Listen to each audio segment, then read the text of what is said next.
دانیہ قرآن academy. یہ قرآن وہ رستہ دکھاتا ہے جو سب سے سیدھا ہے، اور مومنوں کو جو نیک عمل کرتے ہیں بشارت دیتا ہے کہ ان کے لیے اجر عظیم ہے۔ نحمده ونصلي على رسوله الكريم، اما بعد فاعوذ بالله من الشیطان الرجیم، بسم اللہ الرحمن الرحیم۔ السلام علیکم ورحمۃ اللہ وبرکاتہ۔ امید ہے آپ سب خیریت سے ہوں گے، انشاءاللہ جہاں ہوں گے ایمان اور صحت کی نعمت سے مالا مال ہوں گے۔ ہاں جی، تو آغاز کرتے ہیں ہم اپنے آج کے سبق کا دعاؤں کے ساتھ۔ تو چلیے شروع کرتے ہیں۔ اللہم صلی علی سیدنا و مولانا محمد وعلی آل سیدنا وعلی آل سیدنا و مولانا محمد وبارک وسلم۔ رب اشرح لی صدری ویسر لی امری واحلل عقدۃ من لسانی یفقہوا قولی۔ رب زدنا علما رب زدنا علما رب زدنا علما۔ اعوذ باللہ من الشیطان الرجیم، بسم اللہ الرحمن الرحیم۔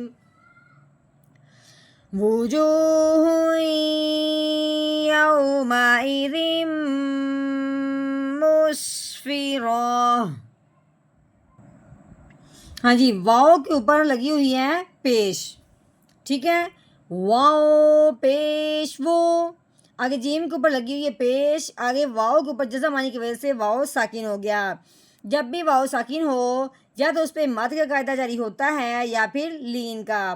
اس واؤ ساکن پہ مد کا ہوتا ہے یا لین کا، اس کو جاننے سے پہلے ہم نے جانا ہے پیچھے، واؤ ساکن سے پیچھے جائیں گے۔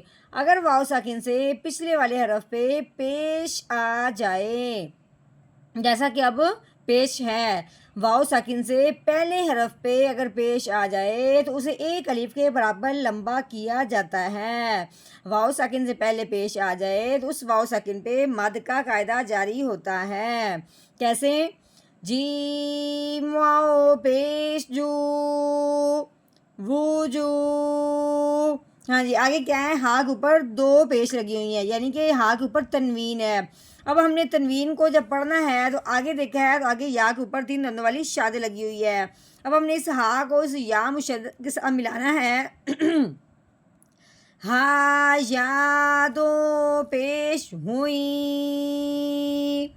وجوہ ہوئی۔ ہاں جی، آگے یا کے اوپر زبر ہے، آگے واؤ ساکن ہے۔ اب جاننا یہ ہے کہ اس واؤ ساکن پہ کون سا قاعدہ جاری ہوتا ہے، ٹھیک ہے، واؤ ساکن پہ مد کا ہو رہا ہے یا پھر لین کا۔ تو اس کو جاننے کے لیے بھی ہم نے پیچھے جانا ہے۔ واؤ ساکن سے پہلے حرف پہ اگر زبر آ جائے تو اس واؤ ساکن پہ لین کا قاعدہ جاری ہوتا ہے۔ کیسے؟ یا واؤ زبر یو، اس پہ کیا ہو رہا ہے؟ لین کا قاعدہ جاری ہو رہا ہے، یعنی کہ اس کو ہم نے کھینچنا نہیں ہے، نرمی سے پڑھنا ہے۔ یا واؤ زبر یو، ٹھیک ہے۔ آگے میم کے اوپر کیا ہے؟ زبر لگی ہوئی ہے، میم کے اوپر زبر ہے، میم زبر ما، یوما، حمزہ کے نیچے زیر ہے، حمزہ زیر ای، یوما ای۔ آگے زال کے نیچے دو زیر، زال کے نیچے تنوین ہے، آگے میم کے اوپر شد آنے کی وجہ سے میم مشدد ہو گئی۔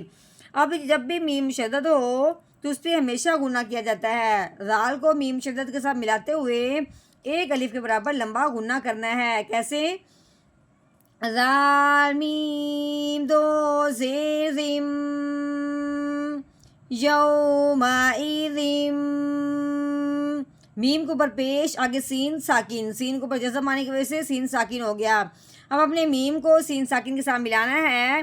میم سین پیش مس فا زیر فی مصفی.